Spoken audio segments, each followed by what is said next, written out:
dia!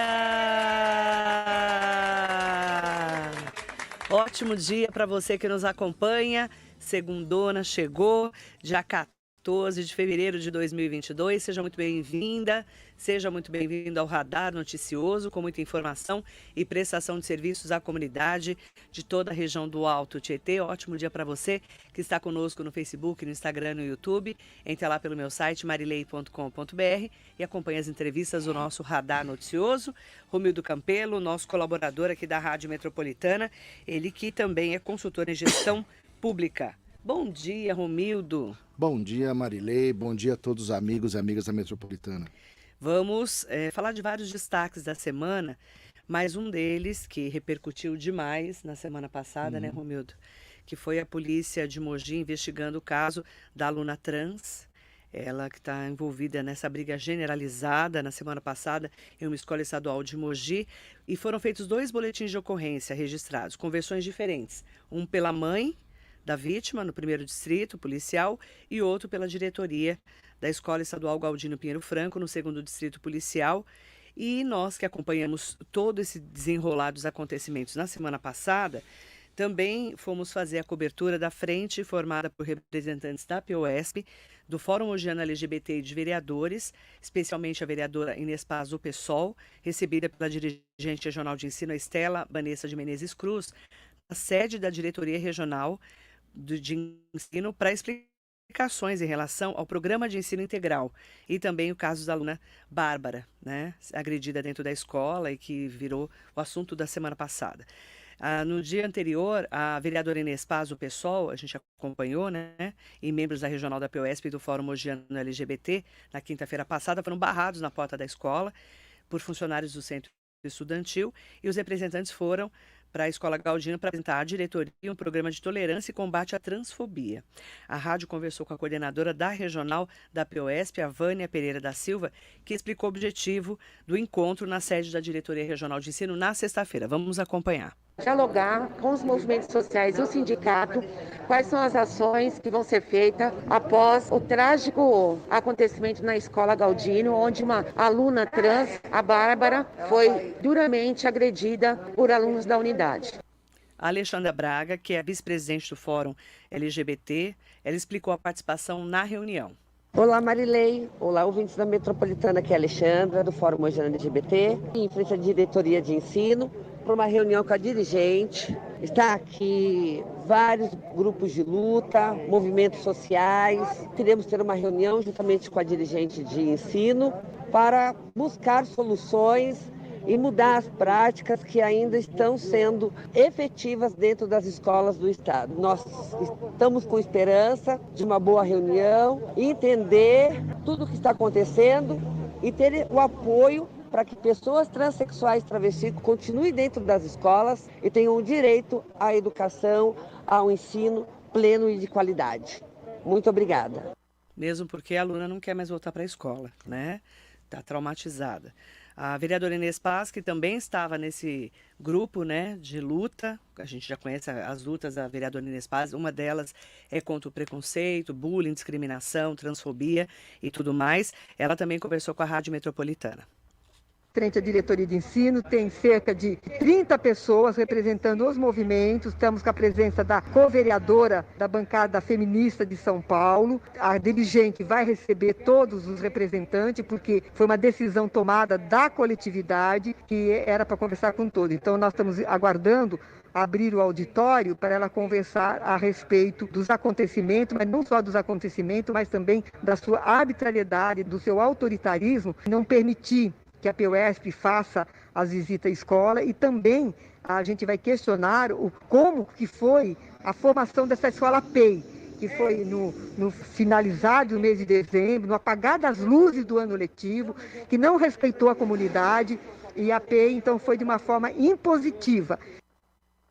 E a vereadora Inês Paz avaliou a reunião na diretoria regional de ensino, destacando as ações do movimento que vão ter continuidade, inclusive hoje. Vamos ouvir o que a vereadora falou para a gente. Fomos recebidos ali pela dirigente, ela queria primeiro uma comissão, nós definimos que tinha que ser recebido todo mundo, que estava num conjunto de umas 30 pessoas, entre a PUESP, o Fórum Júnior LGBT, a Frontarte, estava a co-vereadora Caroline Yara de São Paulo, da bancada feminista, eles tinham diretores estaduais da PUESP, Olga Benário, tinha partidos políticos, e ela acabou recebendo todo mundo, e foi uma conversa que durou praticamente, começou até a se organizar, começou 3 horas e terminou quase 6 horas da tarde.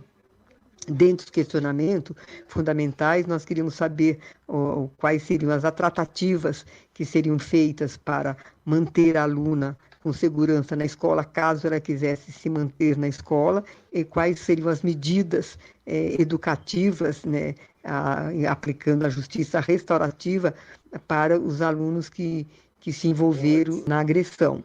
Então, isso ficou bem claro, que queria fazer essa preocupação de ter aí a aluna com a segurança, se ela quiser ser transferida, dar todas as condições da sua transferência, como a questão, isso está tudo sendo analisado com segurança nesse sentido. E também a gente falou que era importante, fundamental, que a escola, esse projeto de escola pública está sendo falida, por isso essa violência, e que era preciso investir na formação, e para isso, nessa formação, nesse plano de ação de formação, é preciso chamar a PUESP, é preciso chamar o Fórum Júnior LGBT, é preciso chamar a Frontarte.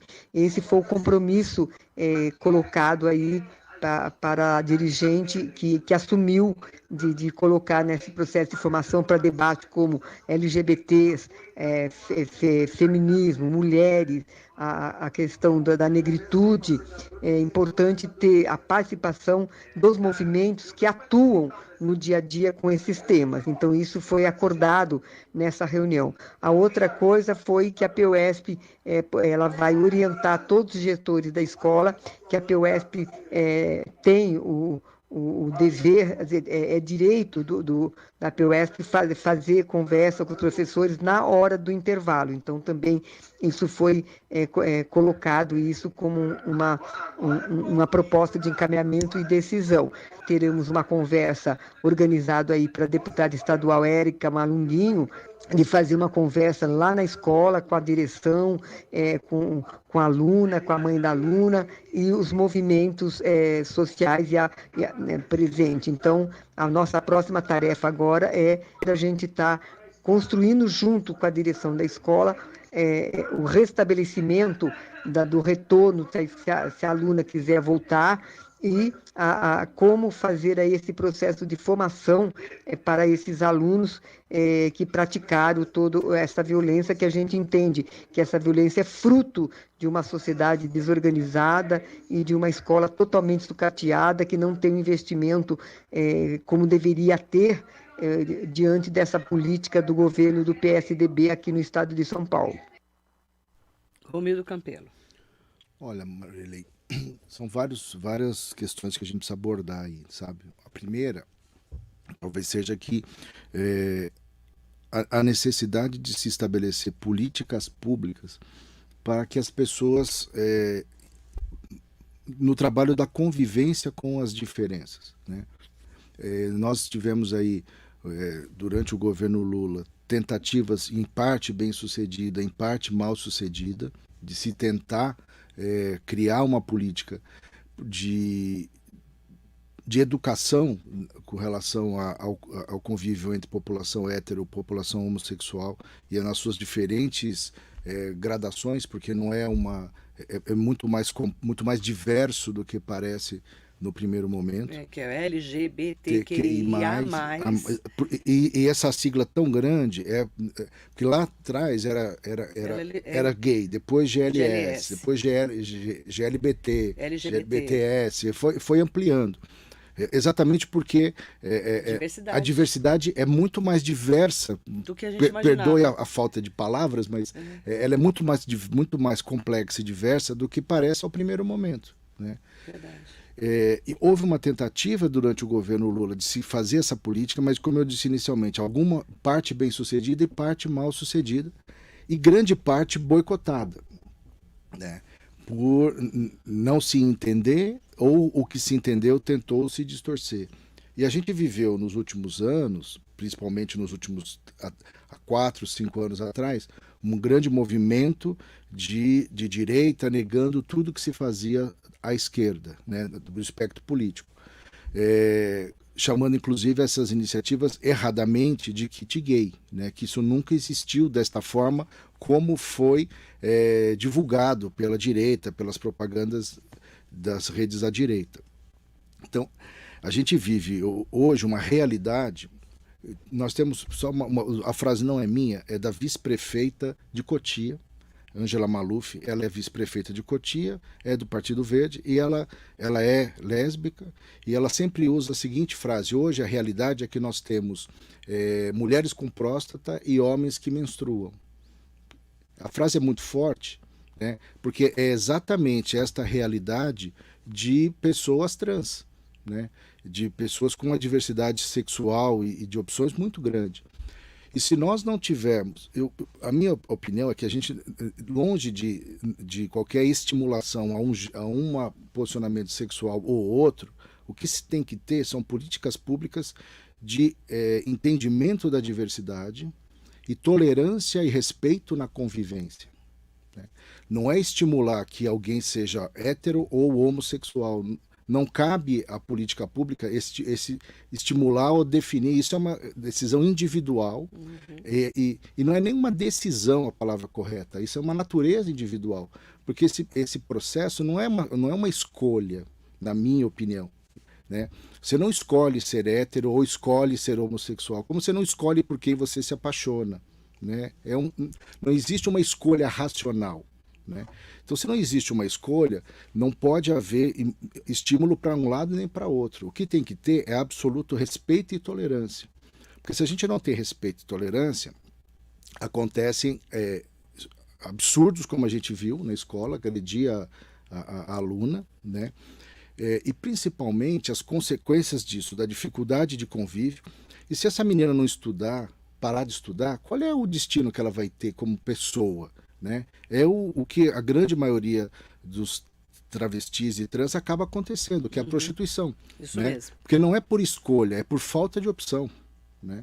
Porque se não consegue mais estudar, já existe uma dificuldade familiar de aceitação, porque não é fácil para os pais aceitarem, né? Muitos casos, eu já ouvi muitos relatos de que esses jovens, muitas vezes adolescentes com 12, 13 anos, são expulsos de casa, né? E não tem mais... Vão para marginalidade, prostituição. Total, marginalidade, tráfico, porque não tem mais onde morar, porque os pais expulsam, não conseguem conviver, né? Não aceitam, não entendem, não convivem, quer dizer, expulsam de casa, consequentemente não tem mais onde morar, também não vai conseguir estudar, não vai conseguir ter a vida minimamente estruturada. E acaba ficando completamente sem opção. Então eu defendo que nós temos que ter políticas públicas para aprender a esse convívio. Precisamos de ferramentas para isso. E aí o tão lutado Conselho da LGBT Mogiano, o Conselho da Diversidade, precisa acontecer exatamente para ter uma instância de diálogo e de construção de políticas públicas. De novo, não é estimular, nem propaganda, nem nada disso. É um aprender a respeitar as diferenças, respeitar o jeito de cada um e aprender a conviver. Se a gente não tiver isso, e tendo o estímulo contrário que se tem hoje, quer dizer, toda a homofobia, toda a violência, toda essa violência que está aí, ela precisa ser trabalhada com políticas públicas. Eu não vejo outro caminho, porque a escola tem que ser preparada para isso, a família tem que ser preparada. Você tocou num ponto que é o Conselho LGBT. Semana passada, sexta-feira, o prefeito Caio Cunha esteve aqui, foi uma das perguntas para ele, né? Porque a gente tem essa discussão, o pessoal do Fórum LGBT até postou lá nas redes deles, sendo recebidos pelo ex-prefeito, atual deputado federal Marco Bertaioli, pelo ex-prefeito Marcos Mello, eu acompanho as redes, né, deles inclusive, e estão aguardando que o prefeito Caio Cunha também os receba. O prefeito fez uma declaração aqui na semana passada que vai fazer uma coordenadoria da diversidade, para poder ter uma discussão maior em relação a esse assunto. É um primeiro passo, Eu acho que é um Romildo? primeiro passo importante. Se o prefeito fizer isso, o prefeito Caio Cunha fizer isso, é um bom avanço. Ter a coordenadoria Para e discutir as políticas públicas? para dialogar as políticas públicas, e teria que ter o conselho ligado à coordenadoria, porque a coordenadoria sozinha vai falar com quem? Né? Quem são os representantes? Né? Porque quando a gente faz política pública, tem que tomar cuidado com os INGs, né? Que é o indivíduo não governamental, que é aquele cara que se diz porta-voz de uma comunidade ou de uma bandeira, mas não é necessariamente ele é. Né? Então, como é que o cara fala, eu sou o líder do meu bairro, mas quem definiu que esse cara é o líder do bairro? Certo? Eu sou representante dos moradores, mas não tem associação, não tem eleição, não tem nada. A pessoa se diz representante, sou eu. Oficialmente não é. Mas não necessariamente é. Pode até ser, mas não necessariamente é. Então, a vantagem de você ter um conselho... A coordenadoria é um excelente início, né? Mas ela tem que ter por tarefa 1 a estabelecer um conselho LGBT. Por quê? Porque precisa ter a legitimidade de com quem que vai conversar, certo? E aí não tem outro instrumento do que uma eleição para a composição desse conselho. Claro que o conselho tem que ter alguns membros fixos que são representantes do poder público, certo? Porque você tem a temática LGBTQI+, e a educação, e a saúde, e todos os outros aspectos, a segurança. Então tem que ter o representante da saúde, da segurança, da educação, e na composição do conselho ter uma eleição para que se tenha realmente, olha, tenho legitimidade para falar, porque eu fui eleita para o conselho, e vamos falar porque essa pessoa realmente representa o segmento. Né? E a dificuldade desse coordenador vai ser, inclusive, fazer o desenho do conselho. Né?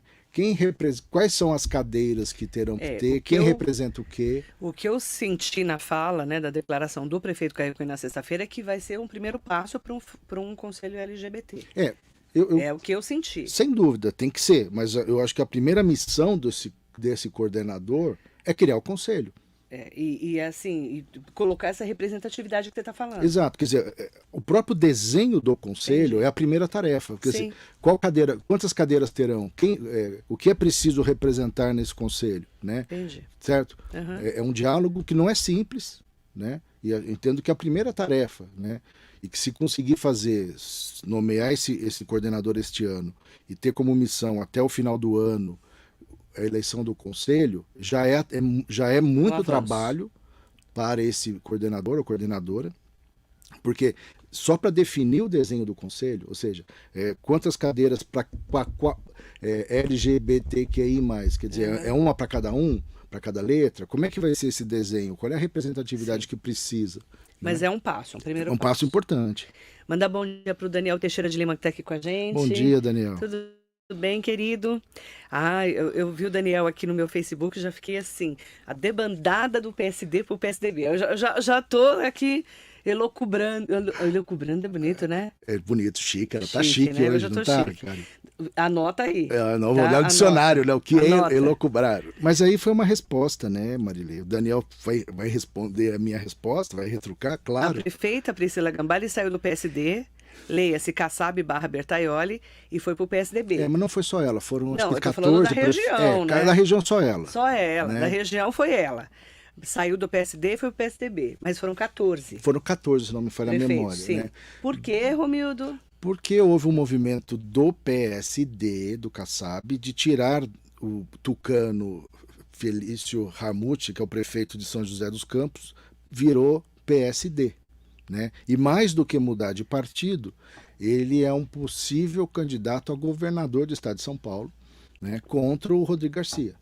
Lembrar que o prefeito Felício, junto com o prefeito de Santo André e mais alguns prefeitos, e alguns tucanos históricos, apoiaram o Eduardo Leite na prévia para presidente da República. E perderam. Estavam rachados com o governo. Né? Governo de São Paulo. Tanto estavam que não entenderam que o Dória era o representante deles para a presidência da República e apoiaram Eduardo Leite. Rachou o PSDB. E rachou o PSDB. E aí o São José dos Campos, que é uma cidade importantíssima, né, o prefeito saiu agora recentemente numa articulação do Kassab e do Bertaioli, né?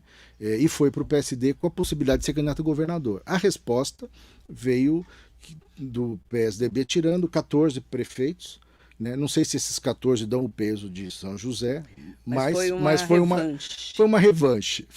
Aquela luva branca, sabe, do duelo? Sei. Sabe que o cara pega a luva branca Aí, do duelo e pá! tá todo mundo aí tentando entender como vai ficar como é que isso vai ficar? essa dança das cadeiras. Essa dança das cadeiras. E aí, nesse conjunto, a prefeita Priscila Gambale foi para o PSDB.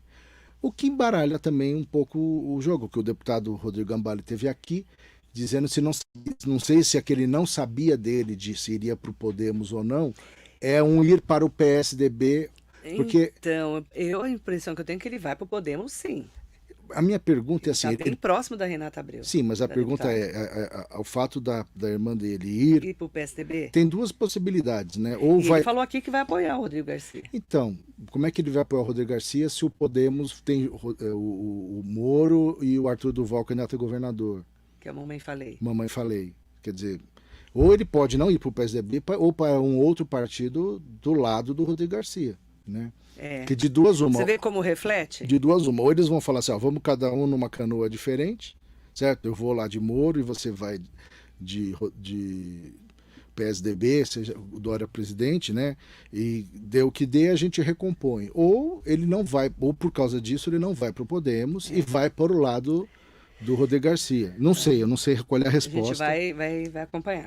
Mas o movimento dela ir para o PSDB é muito significativo. Lembrando que o Rodrigo Gambale, que é o deputado estadual, pré-candidato a deputado federal, ele era do PSL, porque o PSL juntou com o DEM e virou União Brasil. Isso, e ele tem 30 dias para poder escolher um partido. Para escolher um partido e ele pode mudar sem nenhum problema.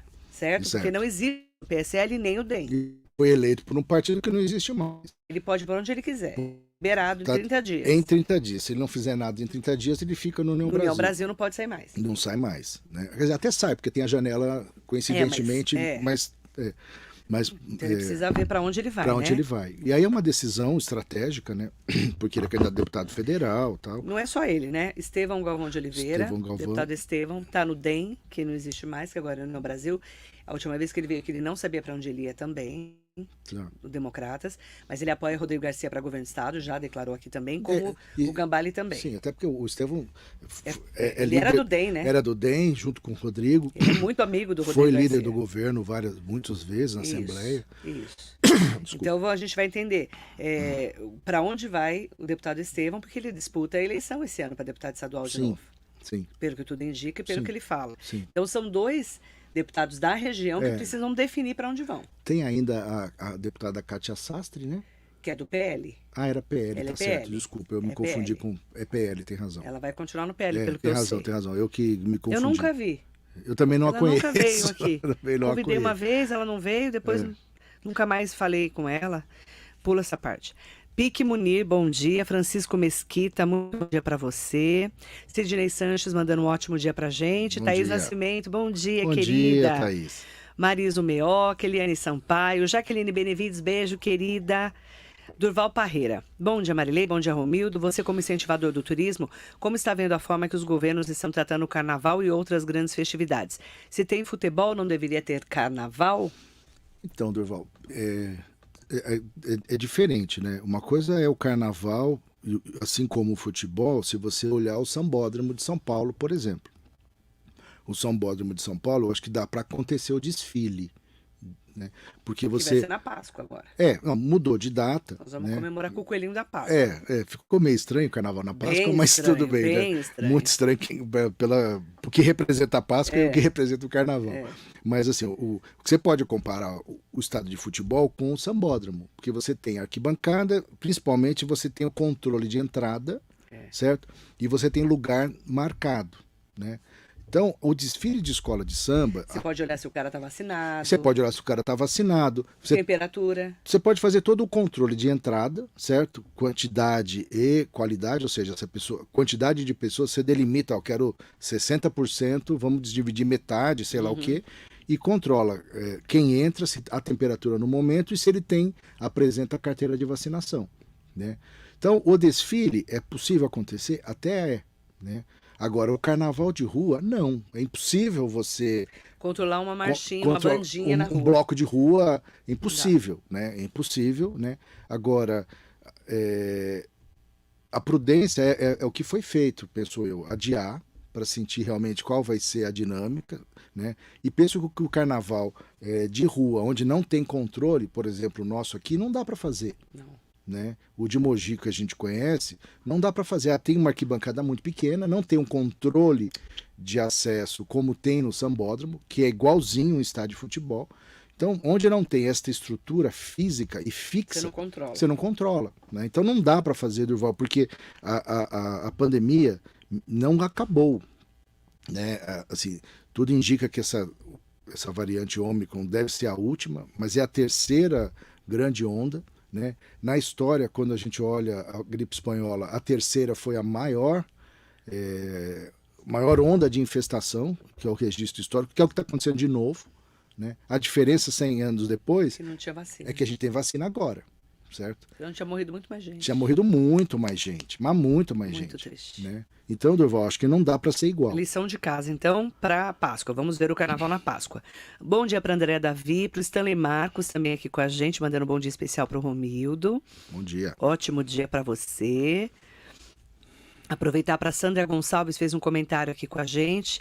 Não me conformo com a falta de respeito, é só respeitar o próximo e deixar em paz para que viva como quiser. Lembrar que a vida, assim como as escolhas, são individuais.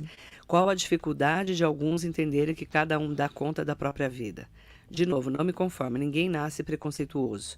Precisamos atuar incentivando o respeito, desde a educação básica, lembrando que a educação começa em casa. Caminho longo. Diria para você que é um caminho muito longo, viu, Sandra? Mais do que longo. Mandar bom dia para o Carlão Serralheiro, Luísa Moreira, vereador Edson Santos está aqui com a gente do PSD. Bom dia ao Marcos Basso, Silene Furlan, Maria Laurici Alves Brandão. A Jaqueline Belevides está aqui com a gente. A lei precisa ser cumprida, todos temos direitos e deveres, as pessoas precisam entender a gravidade de seus atos e que a liberdade individual deve ser respeitada. Hoje a transfobia sofre as mesmas punições do crime de racismo. É lamentável que esse tipo de perseguição ainda ocorra, especialmente dentro das unidades educacionais. Maria Souza Oliveira, estou aqui na escuta desse ser humano maravilhoso, Romildo Campelo, isso sim é investimento social na vida. Obrigado pelos ensinamentos. Obrigado. E a Fernanda Serrão fez um comentário interessante, que eu quero até que o Romildo comente aqui comigo. Bom dia, Marilei e Romildo. Me chegou um vídeo de uma outra briga nessa última semana na Escola Laurinda do Jardim Universo. Dessa vez, 2 meninas brigando e uma profissional da escola tentando apartar. Fiquei com dó dessa profissional tentando separar as meninas. Eu recebi esse vídeo, Fernanda, pedi para minha equipe levantar as informações. Eram 2 meninas também brigando dentro da escola. Não recebi. E aí a gente entra num tema que vai além do preconceito, do bullying, que é a violência dentro da escola, né? Sim. Romildo, a gente vê cada coisa absurda que agora a gente viu em nível nacional, porque foi um caso que virou uma violência Virou. Eu generalizada. recebi Mas notícia de gente de tudo quanto de é tudo canto. quanto é lugar, vendo Mogi, né? Infelizmente nessa pauta negativa. Mas aí eu te pergunto, né? Como resolver isso? Ou pelo menos minimizar? A resposta não é simples, né, Marilê? A resposta é complexa. Assim, repensar, começa acho que repensar a própria estrutura da escola, né, que está, eu não diria sucateado, eu acho essa palavra muito... A Inês Paz falou sucateada. eu acho essa palavra muito forte, parece que os professores... Porque eu respeito demais o trabalho dos profissionais da educação que fazem um esforço para que tudo funcione, né? Então eu acho essa palavra muito forte. Mas a necessidade de se repensar o modelo. A escola tem que continuar a acontecer. Acho que uma das poucas coisas boas da pandemia foi a modernização que aconteceu com relação ao ensino à distância, né? Isso não quer dizer, deixando claro, eu penso que a educação tem que ter, ser presencial, mas ela pode ter o uso de tecnologia para reforçar e melhorar, reforçar a palavra mais correta, o ensino, mas repensar as relações, a própria estrutura da escola, que é um modelo do século XIX ainda, aquele modelo da escola da Revolução Industrial, que a gente tem horário, tem matéria fixa, e principalmente ela não reflete as mudanças do comportamento social. a gente tem que repensar, e aí é uma pergunta muito mais profunda, porque a gente vê uma perda do respeito ao professor, né? E essa quebra do respeito ao professor é talvez uma parte da resposta pela perda de autoridade, sabe? Não estou dizendo a necessidade de ser duro, não. É respeitar. As relações sociais precisam ter uma modernização, mas que os alunos também precisam ser repensados, a relação com os alunos. A violência entre os alunos não é novidade, eu mesmo não, quem sou eu para falar de briga na escola? Eu briguei muito na escola, né, quando era menino, mas nunca na sala de aula, muito menos dentro da escola. Quer dizer, há uma diferença aí que a gente precisa aprender, e eu só mudei quando eu fui fazer esporte, sabe? Que aí teve uma outra educação, uma outra forma de canalizar a energia da juventude, a violência natural da juventude. Foi lá no judô que eu consegui me virar gente, né? Maria Jocelyn Silva Oliveira manda bom dia. Daniel Teixeira de Lima falou que foram 12 prefeitos. E ele mandou até a lista dos prefeitos aqui para mim. Obrigada, querido. Já economizou 2, tá vendo? 2. Raimundo Farias, bom dia para o Sérgio Cordeiro de Souza, José Benedito Silva. Manda bom dia para Roberta Cardoso Pereira de Paula, bom dia. E o Sidney Pereira também está aqui com a gente. A Jaqueline Benevides fez uma pergunta que muitas pessoas me fizeram também. Eu vou pedir para o Romildo, inclusive, entrar nesse assunto, já que a gente está falando de educação também, né? Tudo isso entra na educação. Gostaria de saber do Romildo se ele sabe se nos anos anteriores, com gestões passadas, as escolas chegaram a ficar sem professores, como ocorreu esse ano aqui, em Mogi. O prefeito, Caio Cunha, né, culpa os concursos, a gente não sabe no que acreditar. Qual que é a sua análise sobre esse problema da falta de professores? O prefeito teve aqui sexta-feira, explicou, e aí ele falou que o problema era o concurso, né? Qual que é a sua análise sobre isso? Você estava na antiga gestão, Tá. então você tem algumas coisas que você pode falar. Agradecer aí a Jaqueline pela pergunta. Assim, o problema é o concurso, que a atual gestão não homologou, né? Então, o vamos concurso, explicar melhor, né? Vamos lá. O problema está no secretário Stabile, André Stabile, que não homologou o concurso que foi feito em 2020 pela VUNESP e que previa contratar professores, tá? Historicamente, o que acontece, né? Qualquer setor, e a educação não é diferente. Você tem as pessoas que se aposentam, certo? Então você tem uma carreira e você precisa repor as pessoas que se aposentam e que infelizmente morrem também, né? E que aconteceu na pandemia. Houve um concurso iniciado em 2019, concluído em 2020. Isso estou falando do governo Marcos Mello, né? O concurso feito pela VUNESP, que é uma instituição ligada ao governo do Estado de São Paulo, é uma fundação ligada à universidade, à Unesp, a VUNESP, que é a fundação do vestibular da Unesp, que faz esse concurso. E aí, quando veio o governo Caio Cunha, o que precisa? Precisa homologar. O que é isso? É o governo municipal dizer, olha, que as pessoas entram com recurso, dizendo, olha, teve uma pergunta que estava errada, mal formulada, tal. E teria que ter sido homologado o concurso em 21. Com o concurso homologado, você poderia ter reposto os professores aposentados, os que faleceram, e teria até uma lista de chamada para repor professores, né? Eu não sei por que motivo, que o secretário Stabile pensou, ele não homologou este concurso. Não sei qual foi o motivo que ele fez isso.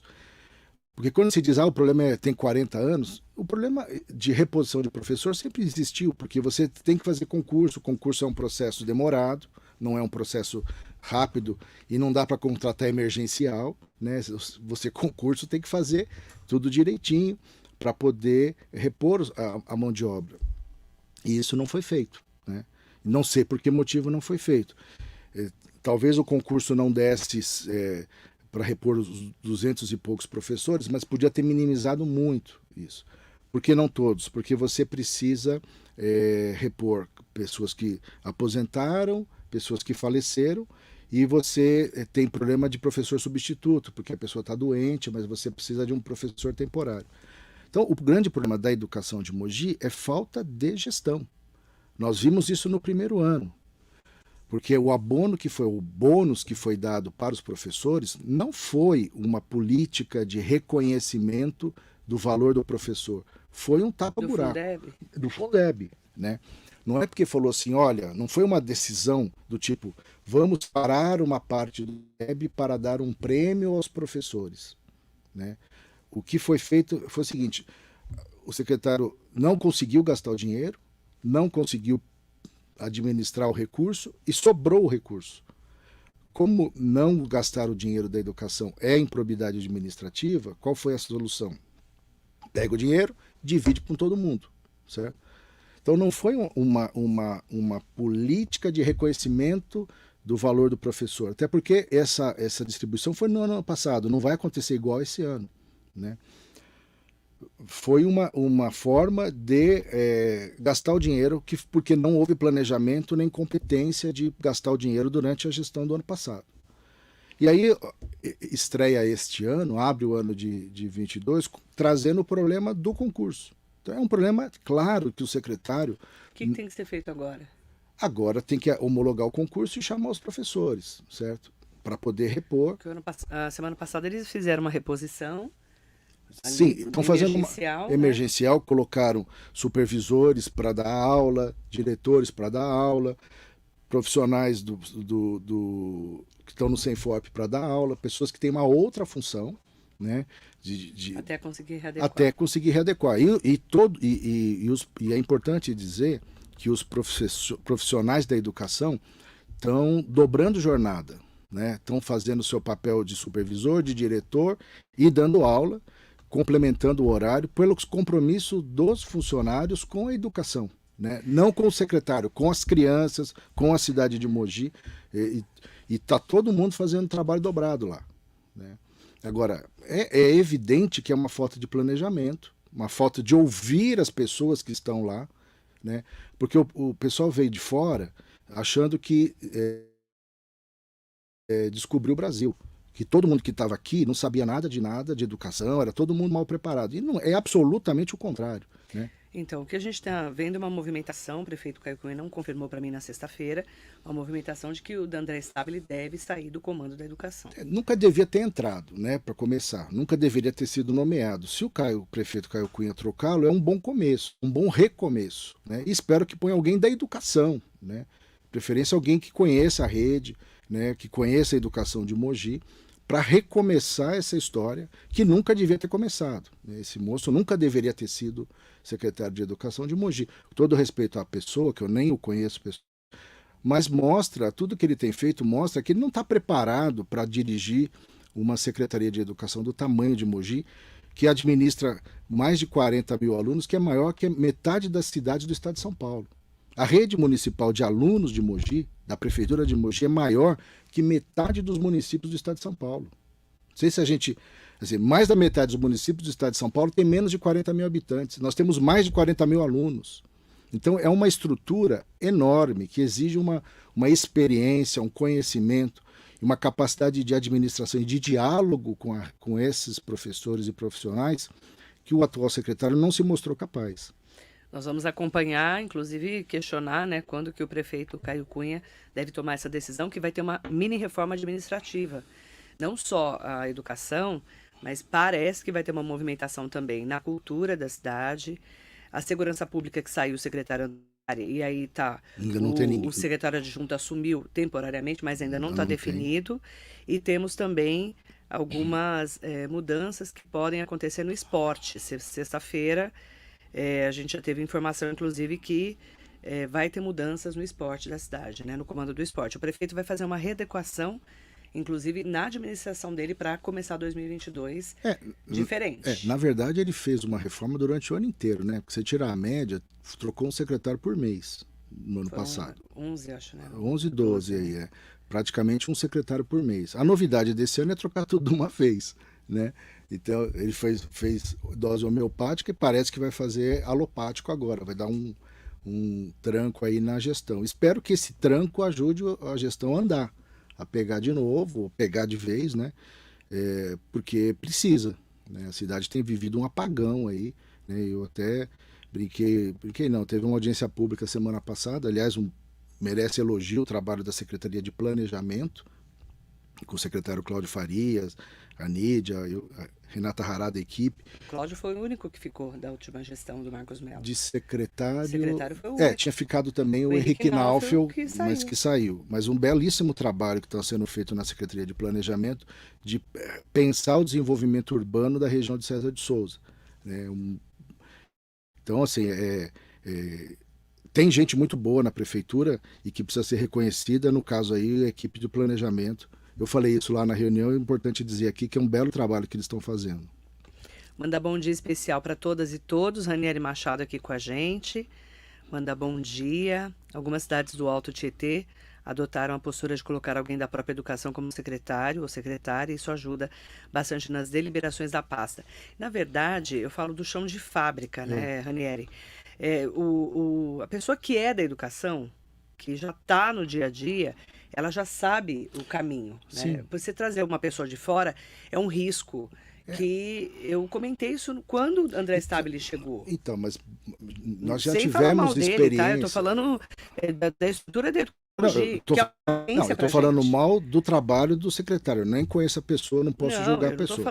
Mas estou falando mal do trabalho que a gente está vendo. Eu estou falando assim, mas nós uma tivemos... pessoa que entenda o dia a dia da educação. Sim, mas veja, nós tivemos, por exemplo, no segundo governo Bertaioli, ele trouxe a secretária Rose Rogero, que era uma pessoa de Mogi, mas estava fora, doutora em educação pela Uninove, mas a adjunta era a Servan, se não me falha a memória. Maria Aparecida Servan, profissional super qualificada e conhecedora da rede municipal. Quer dizer, mesclou, né? Trouxe uma pessoa de fora, mas manteve um equilíbrio com alguém que conhece, né? Que se precisa trazer inovação, mas com o pé no chão, que conhece o que você está falando, o chão de fábrica. Né? Não dá para falar assim, olha, alguém que quer inovar tudo, mas você não conhece o chão de fábrica, você não conhece a realidade da cidade, nem a realidade da educação. Aí fica uma conversa de sonho, certo? O sonho sem pé no chão. Fica uma conversa de que não para em pé. Né? Bom dia para o Fernando Najar, para o Flávio Ferreira Matos, ótimo dia para você. Bom dia, Lé. Mandando um bom dia especial para você. Jerusa Pacheco Reis, bom dia. Bom dia, Jerusa. E também mandar um bom dia para o Renato Lima. Eu não tenho mais tempo de responder as perguntas, tem perguntas aqui, mas não estou no meu tempo já. Romildo, o que esperar para essa semana? Tem alguma expectativa aí? Marilei, acho que essa semana, se eu não me engano, essa semana... Assim, não sei se agora, que essa semana que o presidente Bolsonaro vai para a Rússia. Já foi. Né? Então é agora, essa semana, que ele vai fazer essa loucura de visitar... Já falamos disso, abrimos um programa falando presidente disso. da Rússia em plena quase guerra com a Ucrânia. Uma coisa assim, é uma decisão lamentável, para dizer o mínimo, porque a censura não me permite, ou a boa educação não me permite dizer outra palavra. É uma maluquice.